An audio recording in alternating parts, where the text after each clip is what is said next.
It was an unusually hot afternoon, the kind where the air feels thick enough to cut with a knife, and every sound carries across the sun-baked fields of my ranch. The cicadas screamed in the trees while the horses lingered in the shade of the barn, flicking their tails lazily. I had been in the middle of hauling feed from the main shed to the southern pasture when my phone buzzed violently in my pocket. It was a call from my foreman, Raul. His voice was tight and clipped, a rare note of panic shaking the edges of his usually calm tone. One of the ranch hands, a young guy named Eli, had taken a bad fall off a mare and landed head first on a jagged rock outcropping. He wasn't moving. There was blood. I dropped everything and bolted to the scene, my boots kicking up dry clouds of dust as I ran.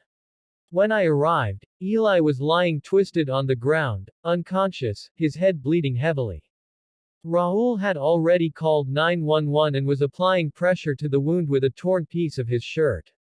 I checked Eli's pulse. It was there, but it was thready, and the way his breathing rattled made my gut clench. We needed help. Fast. 10 minutes later, we heard the distant wail of sirens. The ambulance was on its way. I ran to open the front gate to the ranch, a wide entrance that led from the main county road up a gently sloped gravel drive. But I stopped cold when I saw what was blocking the path. Karen. Her name was Karen Whitmore, the head of the HOA for the ranch properties in our area, and a relentless stickler for rules. She had parked her pristine white SUV right in the middle of the entrance to my property, standing outside with her arms crossed, a self-satisfied smirk curling on her lips like she was guarding the gates of heaven. Her presence wasn't entirely surprising. She had been a thorn in my side since the day I bought the ranch, sending me constant violation notices for nonsense like the unsightly height of my pasture fencing or the disorderly placement of my hay bales. But this was something else entirely. I didn't even waste time with pleasantries. Move your damn car, Karen. An ambulance is coming. She raised an eyebrow, unimpressed. You're violating HOA Code 14.3. No emergency vehicles over 5 tons are permitted to access private lots unless pre-approved. This is a private road. You can't just allow any government vehicle to roll through here without notice. Are you insane? I shouted. A kid is dying, Karen. He fell, hit his head. The ambulance is minutes away. Get out of the way. Karen remained motionless, pulling her phone out and tapping something into it with a carefully manicured finger. I've already notified the HOA board. We'll be issuing you a fine for breaching community vehicle restrictions. Maybe next time you'll think twice before keeping that rusted tractor in view of the road. I felt my blood pressure skyrocket. I tried reasoning, yelling, pleading, nothing worked. She stood there like a brick wall, fixated on rules written in a handbook rather than the young man bleeding out less than 500 yards behind me. Then I heard the distant sirens fade. A few minutes later, I saw the flashing lights through the trees. The ambulance was at the road, but unable to turn into my driveway because of Karen's blockade. One of the paramedics got out, walked up to Karen's SUV, and tried to get her to move. She refused. Claimed she was within her rights and that the vehicle would have to wait until the HOA president was contacted. I couldn't believe what I was witnessing. 7 minutes passed. I counted each second like a hammer pounding against my skull. Eli was still unconscious. Raul had flagged down the paramedics, who tried carrying a stretcher on foot through the rough terrain, but they'd lose precious time. We were in trouble. Then something in me snapped. I wasn't going to let this pompous gatekeeper cost someone their life because of a line in a handbook.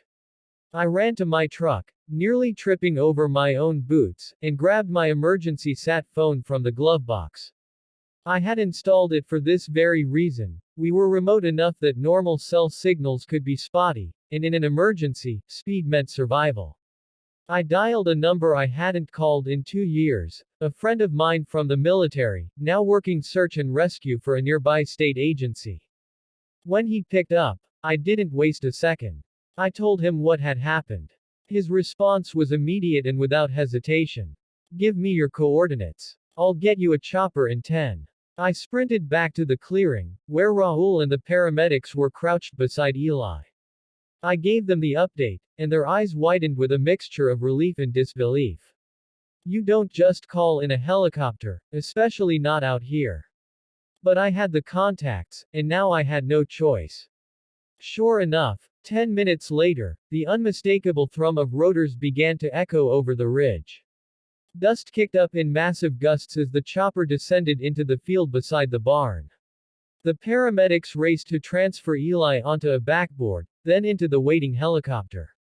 The medic on board gave me a nod of gratitude as they lifted off, a soundless message that said, "You did good." I turned back toward the road just in time to see Karen shielding her eyes from the rotor wash, her mouth agape. Her perfectly coiffed hair was now a windblown disaster, and the smug arrogance on her face had melted into pure shock. She clearly hadn't expected me to have another option, certainly not one that involved a literal helicopter touching down on my ranch. I didn't say a word to her as I walked past. I didn't have to. The silence between us, filled with the fading echo of the chopper and the knowledge of what almost happened, was louder than any insult I could have hurled. She had chosen bureaucracy over humanity, and it backfired in the most dramatic way possible. Back inside the barn, I slumped onto a hay bale, the adrenaline finally wearing off. I was exhausted. I didn't know what Eli's outcome would be, but I knew I'd done everything I could, and more. I also knew one thing for certain. Karen Whitmore had just made a very public enemy of the wrong man. She stood there, arms crossed, sunglasses perched high on her nose like a badge of power, as if her mere presence had the authority to override an emergency. Karen, the self-appointed president of the HOA, had parked her silver crossover sideways across the private dirt road leading to the ranch. Her car created a barricade that the ambulance driver, lights flashing, sirens whirling, could neither bypass nor reason with. From my porch, I could hear the paramedic arguing with her. His voice was strained, exasperated. "Ma'am, this is a medical emergency. We have a man down. We need to get through." Karen didn't budge. "This is private property. You didn't go through the proper gate access," she said, her voice cold and defiant. "You're not allowed to be here without an HOA-approved escort." I wanted to scream. My ranch hand, Miguel, had collapsed in the barn just minutes earlier. One moment he was mucking out the horse stalls, and the next he was on the ground, clutching his chest, gasping for breath. He was only in his 50s, strong as an ox, but something had clearly gone very wrong. I had dialed 911, given them my private access code, and even unlocked the back gate so the ambulance could make a quick approach over the less used gravel road. Karen, it seemed, had decided to patrol the perimeter that morning like some suburban sheriff. She saw the ambulance turn down the back road and immediately jumped to action, as if their presence alone violated the pristine suburban aesthetic of our gated development. I ran down the hill toward the standoff, boots pounding the dry dirt. My breath was short, adrenaline surging. "Move your car," I shouted. "He's going to die." Karen turned to me with a look of indignant authority. "You should have followed the HOA emergency access protocol. This is why we have procedures." This wasn't a procedure. This was obstruction. The paramedic looked at me, helpless. "We can't waste more time. If you have another way in." I didn't hesitate. I pulled my phone from my pocket and dialed the private line for the air rescue service out of Lubbock. It wasn't cheap, but after last year's wildfire scare, I'd paid into their emergency subscription plan just in case we ever needed an evacuation from the ranch. They had a Black Hawk-style chopper outfitted for medical emergencies. Code red. 1 down, suspected heart attack. Barn clearing on the Walker Ranch. Coordinates sent. Landing zone ready. The dispatcher confirmed the chopper would be airborne in 3 minutes. I turned back to Karen, who now looked rattled, unsure. "What did you do?" she asked. "I'm getting him help. Since you won't." The ambulance had to reverse down the road, wasting precious seconds. I sprinted back to the barn. Miguel was still breathing, but his skin was gray, and his hands trembled uncontrollably. I stayed by him, wiping the sweat from his brow with a damp cloth, whispering to keep his focus on my voice. Then came the sound, low, rumbling, mechanical thunder. The whir of blades slicing air. The rescue chopper appeared over the tree line, sunlight flashing off its fuselage. I ran out into the clearing to guide them, waving a bright orange feed bucket above my head like a signal flare. The bird touched down just beyond the horse paddock, blowing dust and hay everywhere. Two medics jumped out and sprinted toward the barn with a stretcher.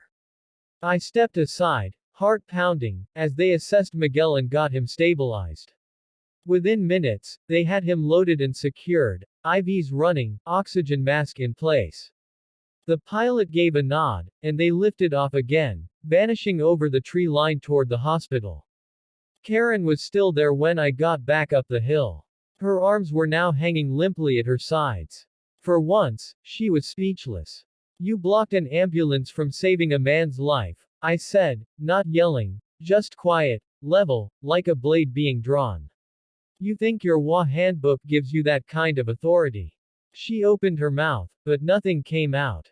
"I'll be reporting this to the sheriff, to the board, to every neighbor in this development." Her mouth tightened, but the self-righteous fire was gone. Later that afternoon, I got the call. Miguel had survived. It had been a heart attack, and if he'd arrived at the hospital even 5 minutes later, he might not have made it. The chopper pilot said that window made all the difference. The neighborhood was buzzing by the evening. Word travels fast in gated communities. The rescue chopper, the ambulance standoff, Karen's role, it was all anyone could talk about. By morning, a petition was circulating calling for her resignation from the HOA board. Someone even printed up mock parking tickets and slapped them all over her car, with "obstruction of justice" scrawled across the windshield in dry erase marker. But none of that mattered to me nearly as much as the fact that Miguel was going to pull through. I drove out to see him a few days later when he was transferred to a rehab facility. He looked tired, thinner, but his eyes were clear. He smiled when he saw me. "You landed a damn helicopter on the ranch?" he asked with a chuckle. "Sure did," I said. "Didn't trust the HOA's emergency services." He laughed, then winced and held his chest. "Remind me not to do that again." As I walked back out to my truck, I looked back over the plains stretching beyond the ranch. For all the ridiculousness that came with living near people like Karen, the land was still worth it. And next time there's an emergency, I'll call the chopper first. Let the HOA block the air if they think they can.